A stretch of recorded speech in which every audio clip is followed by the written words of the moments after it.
Welcome, everybody, to the Contextual Christian Church Bible Study, where today we're going to read Nehemiah chapter 2, verses 4 to 18. I'm going to pray it in. Everybody, bow your heads. Father, thank you for getting us on this Bible study today to continue down Nehemiah, to continue down this story and probably possibly another story with more lessons for our days or for our months. So let's get started. In Jesus' name, amen. Amen. So, as we read last time, we just started Nehemiah, the book of Nehemiah. And the first chapter was real quick, it was only 11 verses. So, we got partially into the second chapter. But we are going into the time of, we're not talking about King Ahasuerus, but as we said, it's after the time of that chronologically.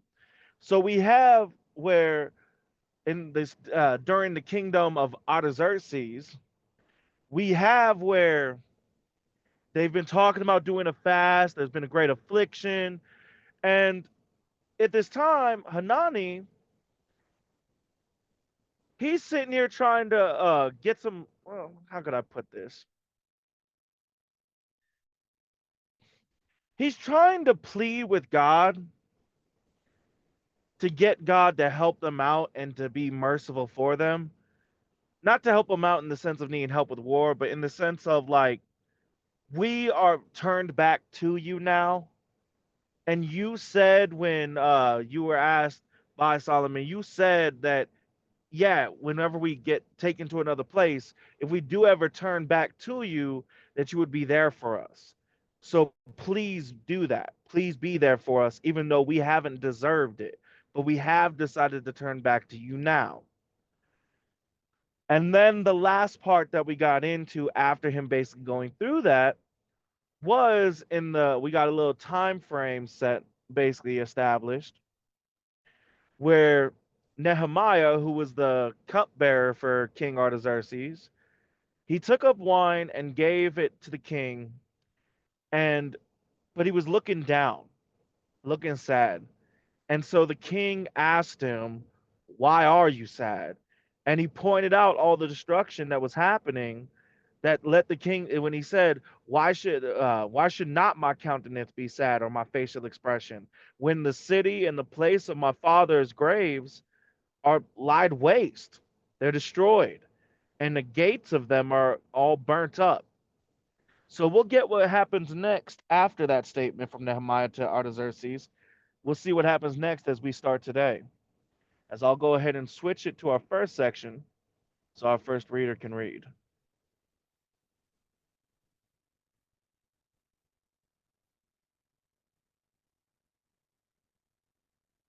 All right, and go ahead, Charles, when you're ready. I got you. I'll be reading Nehemiah chapter 2, verses 4 to 8. I'll give it a couple seconds. Verse 4. Then the king said unto me, for what dost thou make request? So I prayed to God of heaven, and I said unto the king, if it please the king, and if thy servant have found favor in thy sight, that thou wouldest send me unto Judah, unto the city of my father's sepulchre, that I may build it. And the king said unto me, the queen also sitting by him, for how long shall thy journey be? And when wilt thou return? So it pleased the king to send me, and I sent him a time. Moreover, I said unto the king, if it please the king, let letters be given to let letters be given me to the governors beyond the river, that they may convey me over till I come into Judah, and a letter unto Asaph, the keeper of the king's forest, that he may give me timber to make beams for the gates of the palace, which appertaineth to the house, and for the wall of the city, and for the house that I may enter into. And the king granted me according to the good hand of my God upon me. Before I get into my explanation, when we get into these prophets, It's every time we're getting into the prophets, we're either getting into This a ain't a way. prophet. This ain't a prophet. No. This is the last of the chronological. The prophets are after this. Oh, okay. So I'll take that back then. For what we've been reading with Esther, Daniel, Ezekiel, and now Nehemiah, with those we've been reading so far, before I get into this, we're either helping the children of Israel after the whole, leaving Jerusalem and they're scattered, or we're bringing them back with supplies. It sounds like I'm going to be reading. It sounds like we're going to be doing those going forward. Yeah. Okay. But at So least for the rest of the chronological, yeah, because that's the whole thing is like just rebuilding them. yeah, and with him, the king's asking him what's your asking Nehemiah what's your my broad explanation, asking Nehemiah what's your request, and Nehemiah's telling him while the king is sitting next, or while the king is sitting next to him, while the queen is sitting next to him. Yeah, that was on the down low in those days. That was not up front like that. I mean, Alexander the Great had like a little boy toy, but that was not the norm. I had that coming. It's like when people talk about the uh, Roman Empire, they always talk about that, and then nobody ever talks about like you want to go back to those days. Yeah, yeah, y'all gonna be picked up real quick. that, that's what I get. I had that coming. So he's telling the king while the queen is sitting next to him that he wants to go back to his Judah, where his fathers are buried, and that he can build it up. And he's asking for two things from the king as well: letters to go to those other governors, other leaders, to let him go, to Judah, so that he can pass by Judah, so they don't stop him on his way to Judah, and for a letter to go to Asa, who's he's a keeper of the king's force. So I guess he runs the king's force, and Asaph needs to in this letter give timber, wood, basically to build things for the house of God, or for the house of God. No, for the gates of the palace of Jerusalem. So basically, he's just asking for wood, building material, for him to get, you know, for him to get through different places while he's on this journey to Judah as well. And the king gives Nehemiah what Nehemiah's been asking for: his journey, the wood supplies, and to be able to have a safe travel there. What I just said was a better explanation for my section. Also, one thing you forgot to point out, Thomas. What do you think he forgot to point out? He brought it up, but he didn't point it out. That's your hint. Mm. So he's spoken to travels, letters, uh, material to build. I'm not sure. All right, Charles. What did you bring up but forget to point out? Well, the queen. Because I Yeah, what didn't about her? that the queen. You mean? Well, I brought up the fact that she was next to the king when Nehemiah was asking for the Mm-hmm. request. What about her? What about that? There's nothing else I can add to it. It just brought up in parentheses. It just added a detail for the queen sitting next to the king when Nehemiah is asking these requests. And what is that doing by doing that?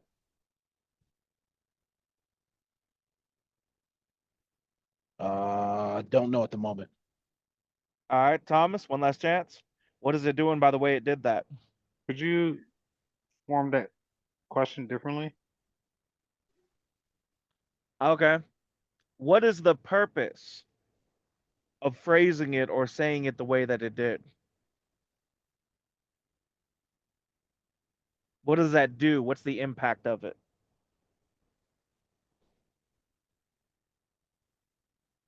By her being in his presence? I don't know. I'm interested though. All right. Charles, I'll give you one last chance since I gave Thomas twice. The only thing that popped up in my head is as a witness. Well, like the king can't go back on it because, oh well, the queen was there when I asked us further requests and the king approved. Nope. And the king approved it. So as a witness is what I was thinking about. Nope. Okay. Yeah. What it does by doing this is it singles her out. It's emphasizing her. That brings into question, why would you want to emphasize that the queen was sitting next to him? Why point that out? You're making effort to specifically make sure we notice that the queen was right next to him. Now, that could be for many reasons, but there is one thing for sure that is most likely doing, and that's letting us know and foreshadowing that the queen is going to play some important part in some way in the future.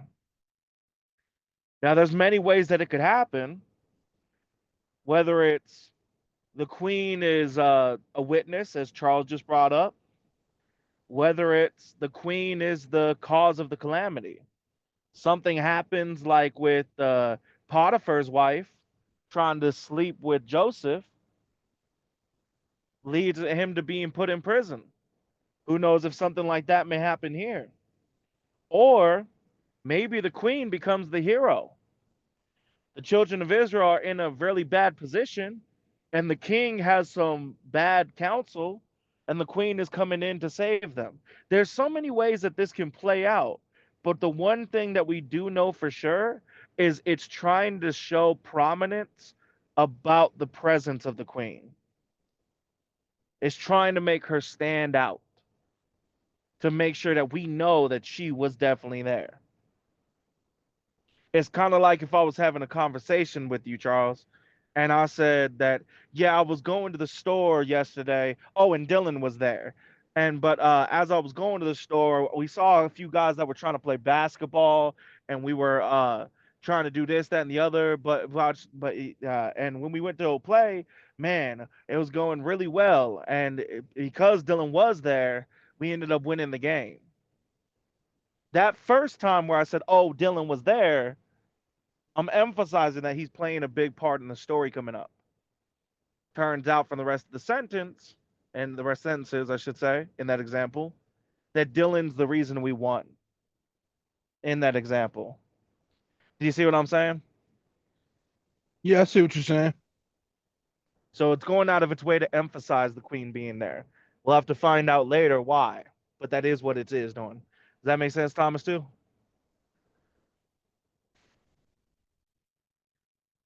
Yes, sir. All right. Now then, other than that, that was perfect, Charles. Do you guys have any comments or questions as we go to the next section? Now would be the time to raise your hands.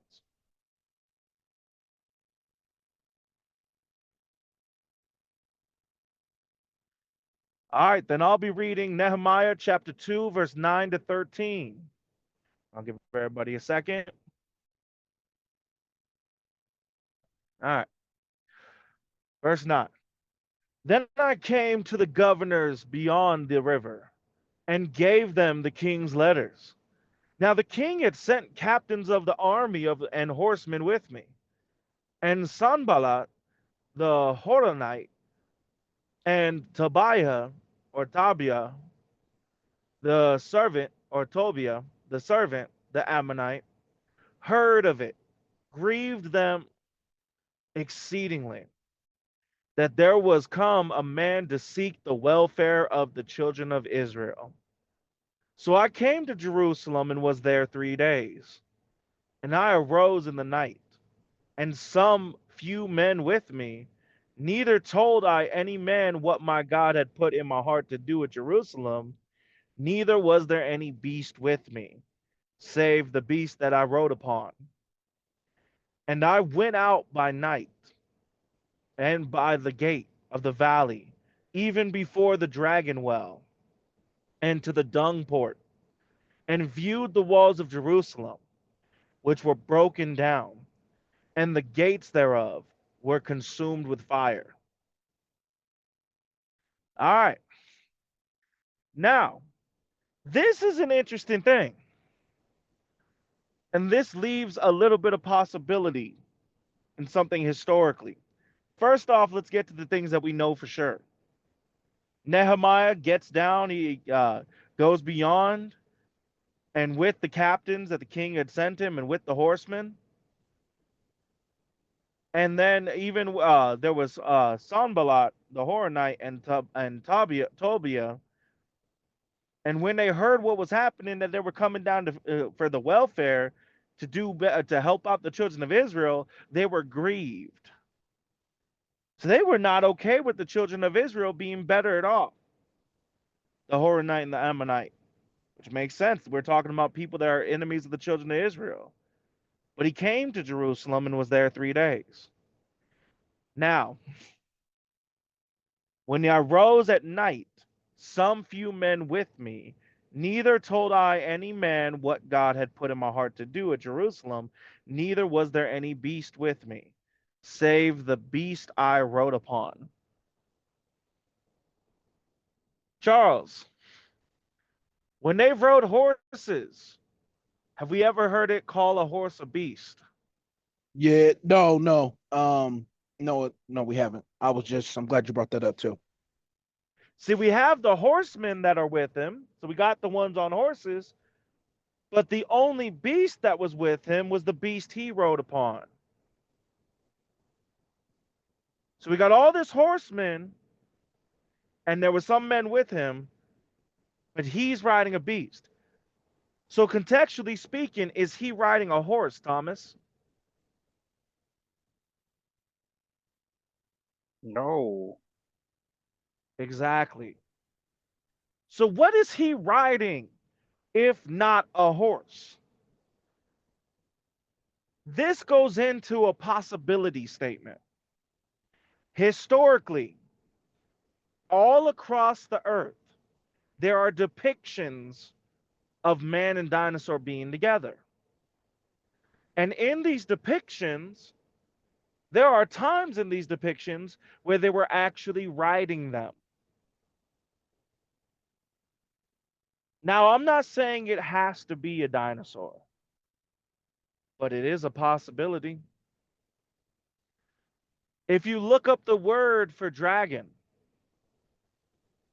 if you look up that word in the 1946 definition, it said that they were rare in the dictionary, not a mythological creature.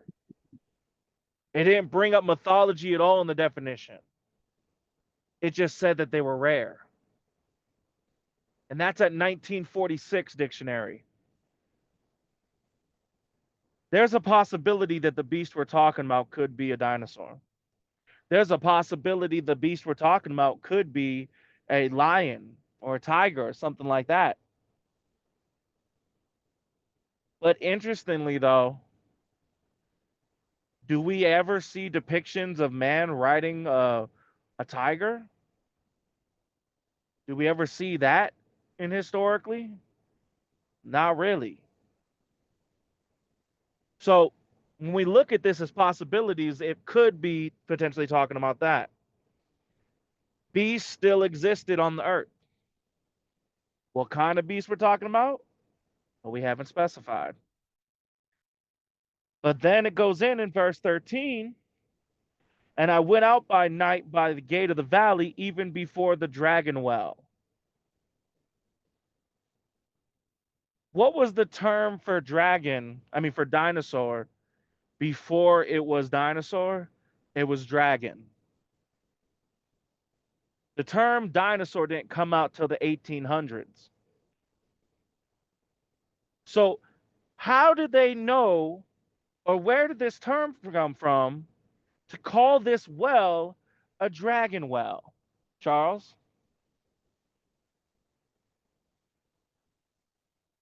Say that question again. how would this well, where would that term, like not the term itself, but the idea to call it that come from? A dragon well. Um, Good question. Thomas, what would make them think of the name dragon well to call the well? Some some historical evidence or event that may have took place in that time to or stories that carried on. to their point in time where they named it Dragon Well. That's what I can think of. Yeah. Regardless if it's because of immediate stories or stories from the past. At some point, there were stories of dragons. But we have the same depiction of dragons and dinosaurs at very specific moments. And every time we have a depiction, it's real specific on what it looks like. Each one that is different, but they look like specific kinds. So, in order for there to be a dragon well, there had to be some knowledge of dragons, or in other words, some knowledge of dinosaurs. So, if anybody ever says that dinosaurs are not in the Bible, that's contextually false. The idea of dinosaurs, at minimum, is right here in Nehemiah. Because even the children of Israel, because remember where they are at this time, right? They're in Jerusalem. They're not in some random place. They're in Jerusalem and before the dragon well. Now, here's one big problem with that idea being just stories. Look at the way it's phrased. Charles, when we see wells and we see the way they're named, are they ever listed like this in the Bible? No, it's just the will.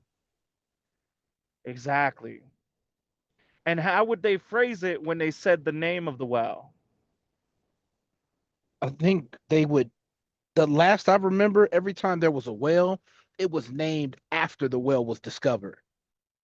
So like it would be like named, Exactly. it would be named like this place, this well, this place, and that would be the name for it, not because of some animal or some beast, because of location. Not even just that. You're missing one big part. And this makes a massive difference on the context. Thomas, every time we heard of the name of a well, what was different about that between now? Um, we never heard it called Dragon Well. It's usually based off like a land or a person in the land. No, no, that's what Charles said. I said about how it's talked about, how it's named, how it's described in the Bible. My bad, my bad. Yeah, I'm The not sure. difference is they would say they came to this well in this valley, the well called Dragon Well is how it would say it. The well called Dragon Well. We've never seen a well that's named that doesn't say it's called this name. Yet we seen that yet, Charles? This entire time of reading the Bible? I don't remember. No, I don't remember. Um, yeah, I don't remember us having a well with a name already on it. Exactly. Anytime we had a name for a well, it would say that they came to this well that is called this. But here, it's not called the Dragon Well, is it, Thomas?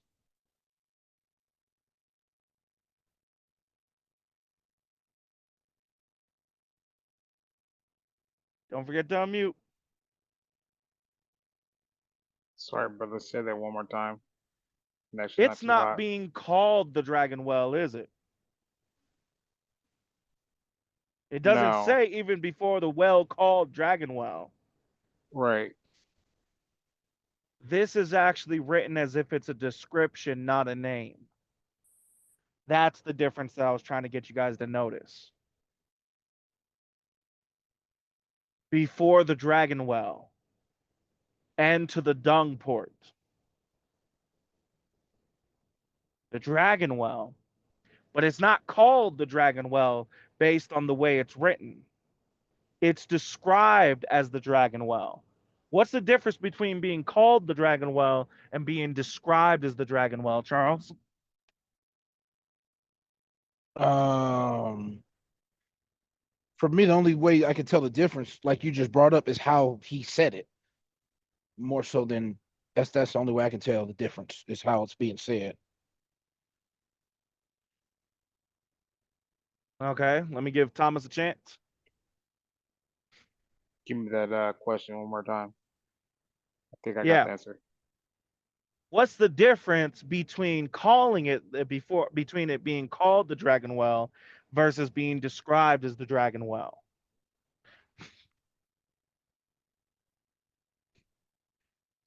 Okay, all right. Give me 1 second. Let me collect my words. Mm-hmm.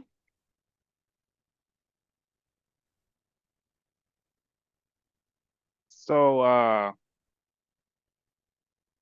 so in reference to being called the Dragon Well, somebody clearly had to give it that name. But say, for instance, they dug that well up and be like, "Oh, this is the Dragon's Well." That is something that's carried with it since its being, right? That's what I'm thinking in a sense. I don't know if I'm Nope. explaining that correctly. Good try though. That wasn't a bad guess, but no. The difference is the requirement of purpose. That's the difference. If something is a description of a dragon well and not a title called a dragon well, if it's a description of a dragon well, that is a description requiring purpose. Title of dragon well could be called dragon well for a lot of reasons. Maybe it's a well that's hard to deal with. Maybe it's a well that looks like a dragon created it. There's a lot of reasons. Bottom line is, if it was a title, a name, it's not required to have a purpose related to dragons. But the way it's written here, that's not the case. It's written here as a description, everything together. And I went out by night by the gate of the valley, even before the dragon well, and to the dung port. Well, what is dung, Charles? Poop, crap. Exactly. So is that a description or a title?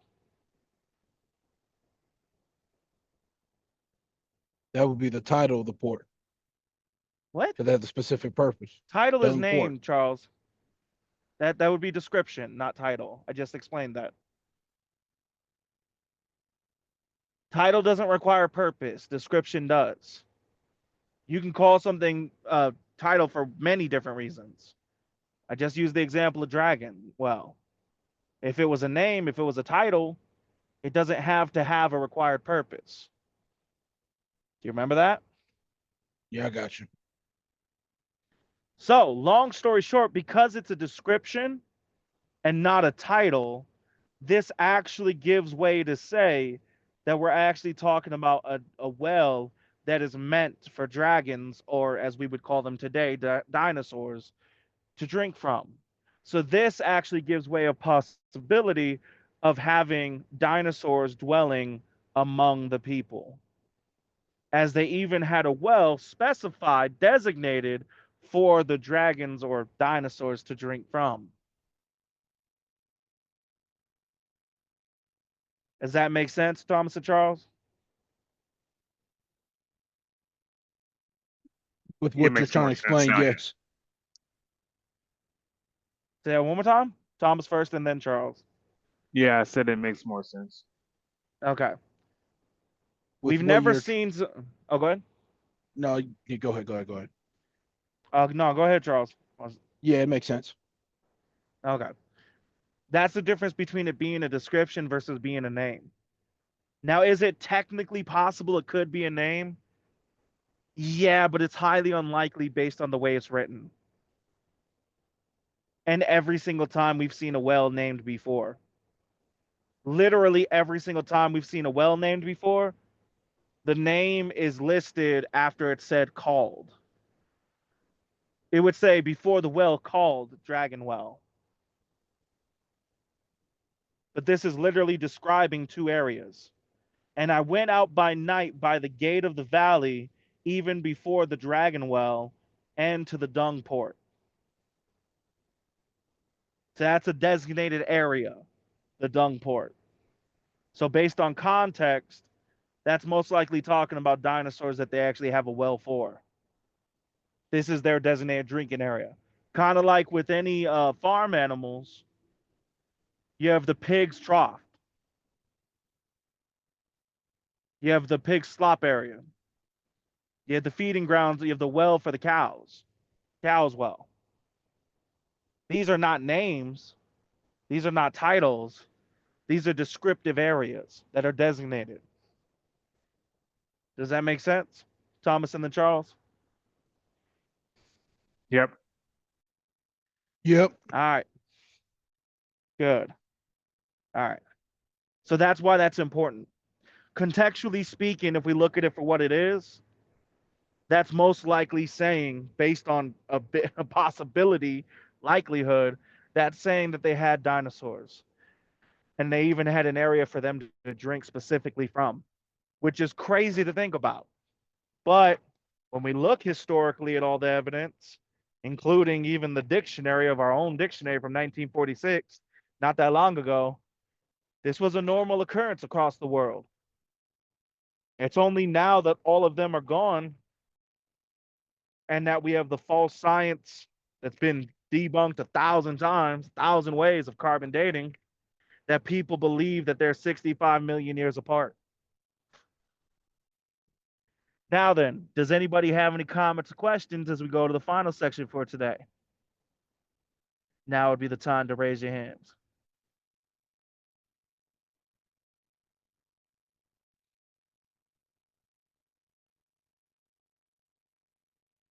All right, then go ahead and unmute, Charles. Go ahead when you're ready.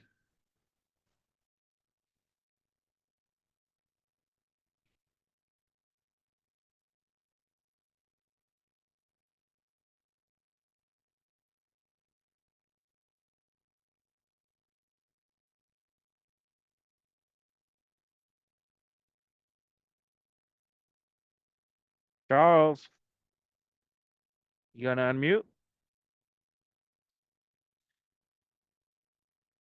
Oh, you're unmuted. Are you gonna start reading?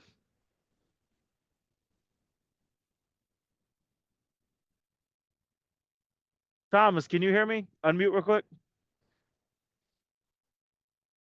Yeah, I can hear you. All right, Charles, can you hear me? I think his Bluetooth disconnected. He's got to stop having two Bluetooths connected at the Yo, can same you hear time. me? Yeah, now we can. I don't know. I got one Bluetooth hooked up and it's unmuted the whole time. I have no clue why you couldn't hear me the Was whole your time. speaker above your head? Or your microphone, I No, mean? no, it's been up. It's been up here. Let me try it again.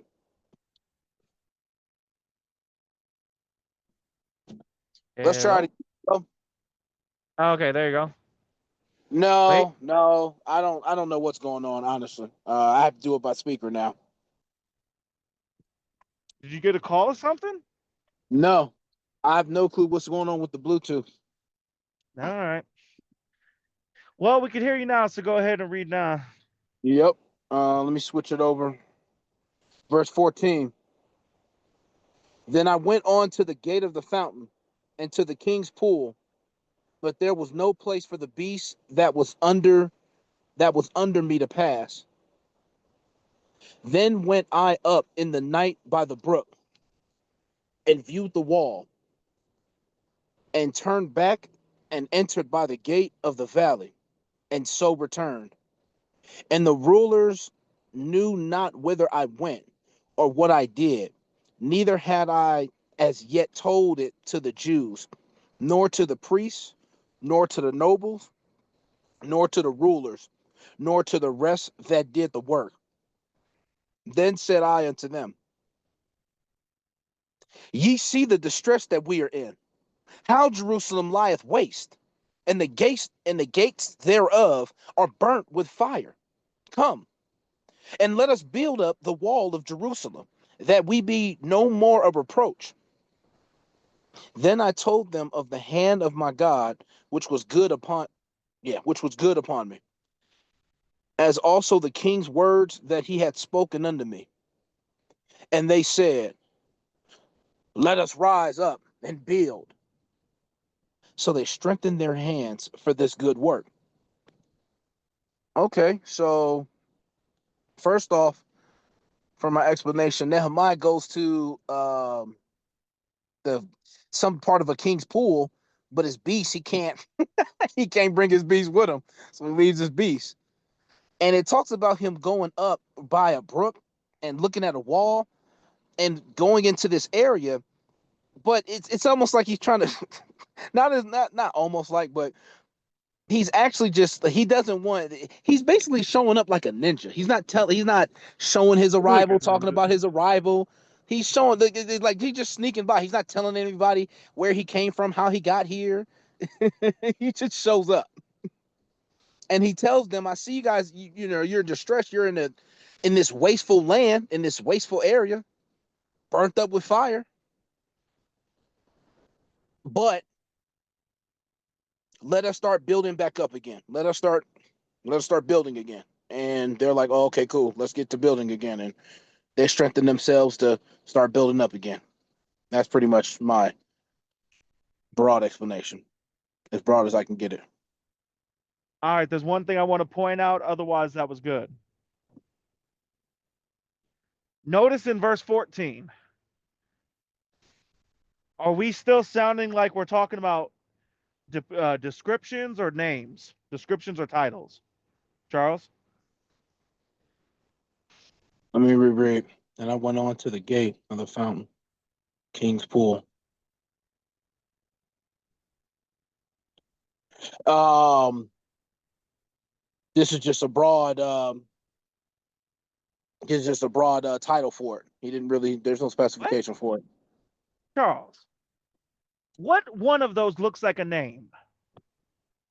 The fountain, the king's pool. Which one of those looks like a name? Tell me. I got to know. King's Pool.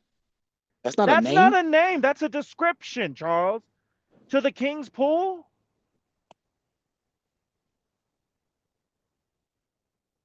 So The you don't see that as a fountain? name? No, that's not a name. A name would be called the king's pool. A name would be the pool of the king. This is the king's pool. It's an ownership. That's not a title. That's not a name. That's a description. This is a description then. Do you understand? Okay. I don't understand how you didn't get that. That should have been so straightforward. It should have been because it's like, then I went on to the gate of the fountain and to the king's pool, but there was no place. Where in there does that sound like a name? It's just a continuation. Read 13 and 14 together out loud. And I went out by night by the gate of the valley, even before the dragon well, and to the dung port, and viewed the walls of Jerusalem, which were broken down, and the gates thereof were consumed with fire. Then I went on to the gate of the fountain, and to the king's pool, but there was no place for the beast that was under me to pass. Do you see how that should have been so straightforward to get? Yeah, give me a second.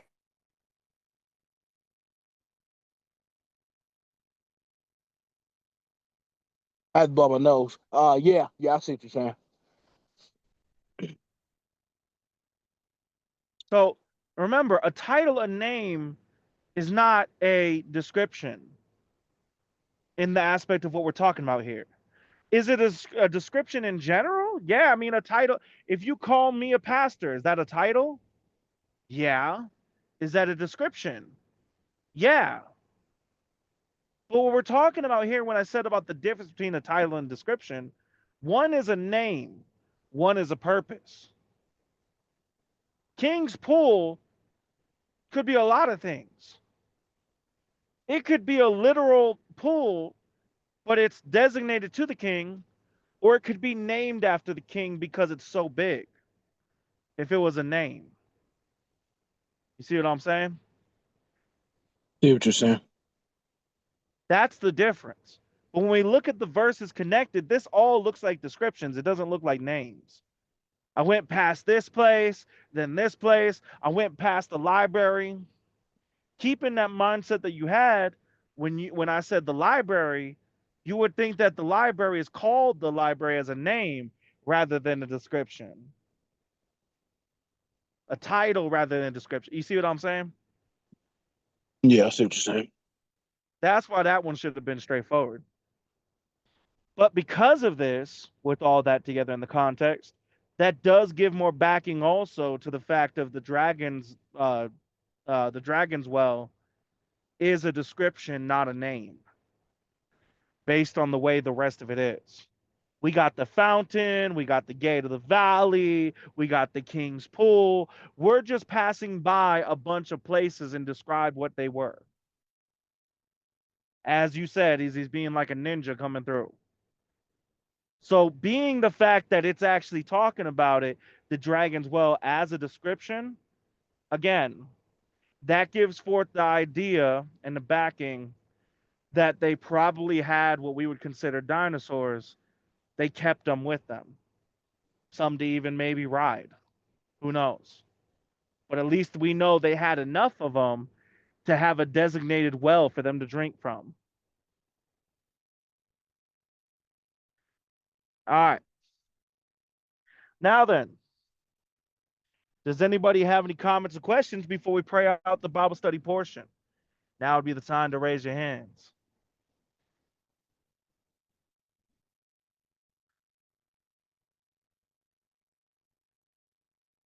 All right, then I'll go ahead and pray us out from the Bible study portion. Everybody bow your heads.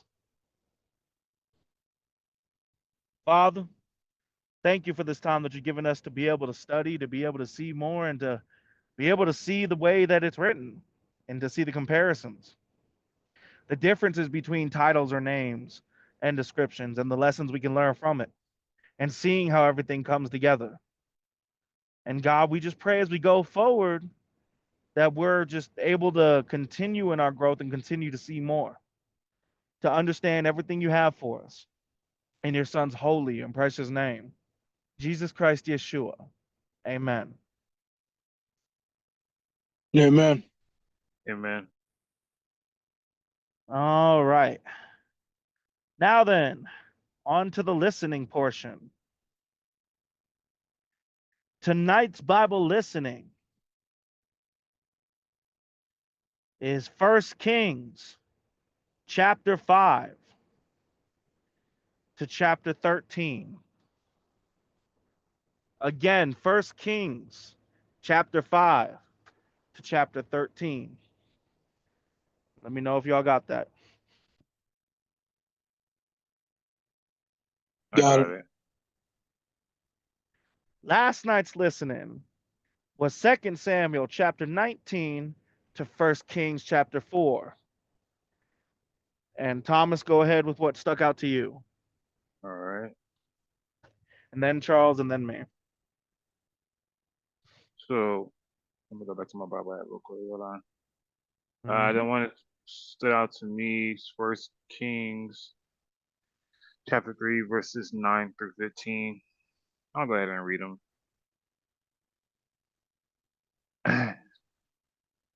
It says, "Give therefore thy servant an understanding heart to judge thy people, that I may discern between good and bad.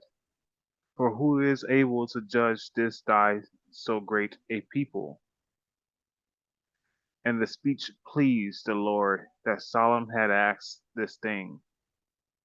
And God said unto him, Because thou hast asked this thing, and hast not asked for thyself long life, neither hast asked riches for thyself, nor hast asked the life of thine enemies, but hast asked for thyself understanding to discern judgment. Behold, I have done according to thy words. Lo, I have given thee a wise and understanding heart, so that there was none like thee before thee, neither after thee shall any arise like unto thee. And I have also given thee that which thou hast not asked, both riches and honor, so that there shall not be any among the king like unto thee all thy days. And if thou wilt walk in my ways, to keep my statutes and my commandments, as thy father David did walk, then I will lengthen thy days. So, said it simple right there, man. We have Solomon who doesn't pray for riches. He doesn't pray for his enemies to be dealt with. He doesn't pray for long life or anything of the such, but he prays for wisdom and discernment and understanding to be able to judge with a pure heart. And God, he liked that. He's like, yeah, I like that. Don't say that So, like that, bro. Don't say that like that, oh, I bro. heard the laugh. Oh man. But one second, guys. He said that like he was staring at a female. I like that. I was thinking DJ Khaled, but you took it to a whole nother. Yeah. Charles, am I the only one? The way he said that sounded kind of pervish. Am I the only one Come that on. thought that? Charles, back me up Sounded here. sounded weird. Okay, thank you. I can't never get Charles on my side. I don't even care no more. He was on your side a couple times. I can't even remember what the subject was. I was like, really? Really? Yeah, Yeah. I'd be surprised every time the times that he is on your side. Like, all right, y'all, go So ahead. God, he really honored that. So he's like, just because you did that, not only am I gonna bless you with what you requested, and I'm gonna bless you to the point where there's gonna be no other man like you all of your days. And there never and it still hasn't been to this day. But also he blessed him with the riches and every other thing that he didn't ask for, which I found pretty amazing. And maybe we need to reassess and evaluate what we go to God according about and what we're praying for. Seek ye Maybe we're first the praying. kingdom of God and his Yeah, righteousness, and all these things shall be added unto you. yeah. We going. Hey, God, look. I know I ain't got enough of that Rolex, but if you could just make it any type of way possible for me to get Oh this my goodness. Rolex. Prosperity preachers go. That's what I'm saying. But you behind 2 months on your end. Let's. Can I get an amen? Right, right. I It's believe God wants me to have a second jet. Second jet? Where did the first one come in? Like, oh, but the reason I read all of that because that's my only one for today, guys. okay, that was a good one. Yeah. Charles, did you have anything on that one? I'm glad you brought it up because I write it down every time. So Absolutely. Good. All right, then go ahead, Charles, with your three. If you got three. yeah, give me a second. Let me go to first one. Let's go to Second Samuel chapter 20, verses 3. I don't even remember why I wrote this down.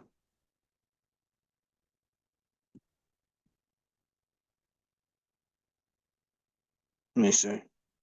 And David came to his house at Jerusalem, and the king took the 10 women, his concubines, whom he had left to keep the house. I remember now.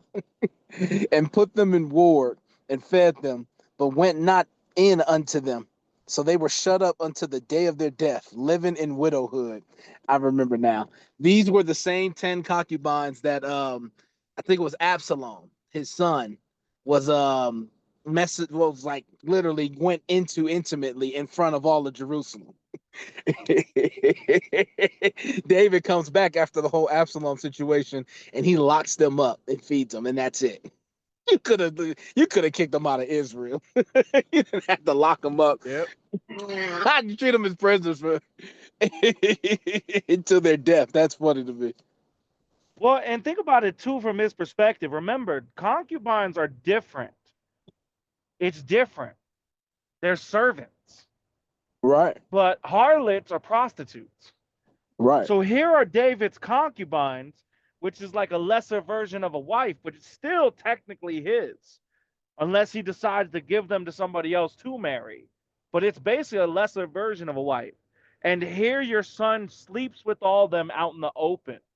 in a random tent. Yeah, I'm not gonna. No. Yeah, I'll feed you. You'll have your necessities taken care of in that aspect. But now, no, I'm not gonna go into you. My son was with you. Ridiculous. But yeah, good. Thomas, do you have anything you want to add on that one? No, sir. But also a good section as well. Yes. All right, Charles, go with your second one. First Kings chapter 2, verses 13 to 18. I'm glad I brought these two up because I wanted to do something different from the last one. This is when Adoniah, who was fighting for, or not fighting, but he was trying to get the throne, but David, they made sure that Solomon it was given the throne. David gave Solomon the throne, and Solomon's king at this point. When Adoniah, who is also David's kid, he's coming to Bathsheba, which is Solomon's mom, and he's asking Bathsheba to ask Solomon, can Adoniah have a particular woman to wife? And he's doing this because he brings up that if I ask him, yeah, he's gonna say no. But if you ask him, if his mama asks him, he won't deny his mama. And when I Exactly. listened to it, I thought about me personally. I've had family members and an ex have asked my mom for something, and she asked me to do something in a deceiving type of way where I'm like, oh yeah, I got it. And then after the fact, I realized it was for whatever they wanted. Because if they had asked me personally, I would have said, "Get no." It is what it is. You're not getting whatever, whether it was money, whether it was help, whatever it may be. It was nothing. It was just a no for me until my mom asked me. Oh yeah, don't worry, mom, Mhm. I got you. Oh man, you did that just so I can help so and so. You did that so I can help so. Okay, I got it. Exactly.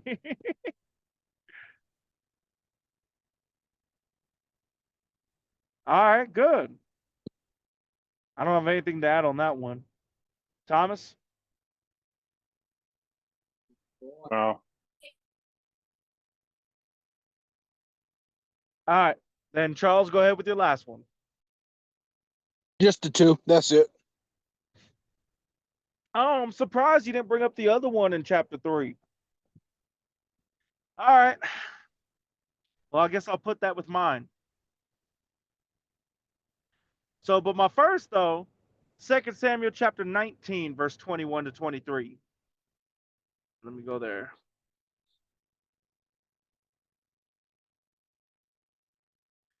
And Abishai, the son of Zeruiah, answered and said, shall not Shimei be put to death for this? Because he cursed the Lord's anointed. And David said, what have I to do with you, ye sons of Zeruiah, that ye should this day be adversaries unto me? Shall there any man be put to death this day in Israel? For do not I know that I am this day king over Israel? Therefore the king said unto Shimei, thou shalt not die. And the king sware unto him. This is an interesting and important part, and why it sticks out to me is because Shimei was the one that was cursing David as he was leaving. This is all the bad stuff that's happening with his son taking over the land and trying to come after. This is all happening because you killed Saul. You killed Saul's family, and he was the anointed. This is the blood returning on your head. He's cursing him and all that. And in this moment, David had decided, Shimei, I'm going to give you this place you could live. Don't leave from there, because if you leave from there, you'll be killed. But as long as you stay there, you'll be able to be safe. But the people around him are like, but king, this is the one that was cursing you. This is the one that was cursing you because of Saul, because of the one anointed, the Lord's anointed. And David tells them, he calls them adversaries, and he tells them, what, you don't think I know that I'm king right now? Do you think I'm waiting for somebody else? No, I said what I said. This was one of the few times that we hear David put his foot down as king. You're not really a king if you never have to put your foot down. That's something that sticks out to me. There's a difference between a leader and a king. A king can be a leader, and a leader can be a king, but separately they are different. A leader works with people, guiding them as they go through things. A king says what is to be done and it's done. A leader can be a leader at times, but can also be the king setting his foot down. And a king can be a king setting his foot down, but at times be a leader. This is one of those moments where David, who, if we really look at him, he's a leader who's sometimes a king. He's not a king who's sometimes a leader. He'll normally guide through and work through things, but very rarely does he put his foot down and be like, did you forget that I'm the king? I said this is what it is, and this is what it is. End of story. Any further questions? That's the separation. So that stuck out to me because that was one of the few times that David actually put his foot down on something. And ironically, of all things, it could have been sparing the life of an enemy of him, even metaphorically, even on a weak level, but still an enemy. And the second, oh, did you guys have anything you want to add or say on that one? I'm glad you brought it up. That's the second time that David spared him. Oh, Yep. Yeah, it is. All right. And I heard Thomas say nope. All right. Second one, chapter 22, verse 20. Chapter 22 and verse 20 stuck out to me because of what it says. You guys already know. And Charles, I know you saw this and I know you left it alone for me. And I appreciate you. This is my favorite verse of the entire Bible. Not my most used, but my favorite verse. And it pops up two places. One, here. Second, in Psalms 18, verse 19. This is after David is saved from Absalom and everything. He's put back into being king. This is at that moment. And he's just describing how far God was willing to go to take care of him. He talks about thundering from the heavens, fire and brimstone. And then he gets to these verses, where the last one in verse 20, he brought me forth also into a large place. He delivered me because he delighted in me. And this will always stand out to me every time I hear it, because this verse is the verse where God showed me that his love is not generic to the group. Everyone loves the quote, John 3:16. For God so loved the world that he gave his one and only begotten Son, that whosoever shall believeth on him shall not perish. But again, it said the whole world, right? I'm not the world. And based on behavior, growing up from my family, I didn't know what love was. I knew what convenience was and how love looked when it was convenient, but I also knew what it was like when it was inconvenient and when that supposed love would turn out to be fake, when the real truth would come out through people's behaviors, where people would say one thing and do another. On that day when I was at a church was a Father's Day, and I was in the middle of a row with a whole bunch of people that were in the discipleship home for that church. Thomas, this was Victory Outreach, actually, more specifically, that I was there, and it was a Father's Day. And the preacher had asked for everybody who is a father to go up to the front because he's going to pray over them. And then he asked for everybody who has their father there. And out of everybody from the discipleship home, I was literally the only one by myself on a Father's Day, and I'm all alone. And I was crying. And I mean ugly Michael Jordan tears crying. And the thing is he showed me two verses that day. And this was one of them. God doesn't love the world generically. Our life with God is not a group project. He loves us individually. He loves us personally. And though we work together, everyone is only accountable to their own sins. And though God saved everyone as a group who's willing to follow, he died for each of us personally. He died for each of us individually. And that's why 20 of chapter 22 will always stick out to me. And why Psalms 18, verse 19 will always stick out to me. All right. Now for the last one. Oh, wait. Did you guys have anything you wanted to add or say on that one? Charles and Thomas? No, sir. Yeah, I'm glad Bad you brought cross. it up. Okay. Did you leave that for me, Charles, or did you just not write that one down? Yeah, I left it for you. Okay. Okay. I figured. See, Thomas? Charles can be nice sometimes. Okay. I'm just playing. I say that like he ain't been nice pretty much the whole time. That's on purpose. I left that one for you too, Thomas. Thank you later. You lucky I can't laugh. All right, jokes aside, my last one is 1 Kings chapter 3, verses 17 through to 27.